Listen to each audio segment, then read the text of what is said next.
Kalėdos tai džiaugsmo, laimės, ramybės, šeimos, Dievo ir visa ko, kas geriausia laikas. Tačiau kartais taip atsitinka, kad žmogus papuola į kalėdinį bumą, kalėdinę tą karštinę, kai lekia, skuba, bėga, nes atsiranda daugiau rūpesčių, parduotuvės, dovanos, visokios veiklos, vakarėliai, plus darbai.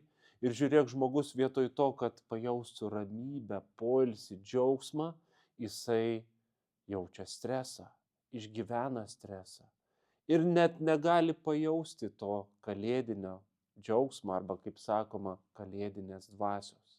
Tad kartais verta tiesiog sustoti ir pagalvoti, ką aš darau ir kodėl aš tai darau. Pasižiūrėti, kam skiriu prioritetą šiame laikotarpyje.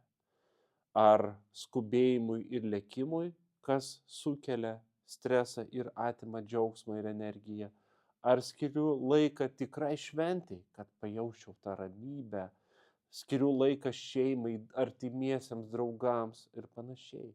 Tad kartais verta sustoti ir pasižiūrėti prioritetus.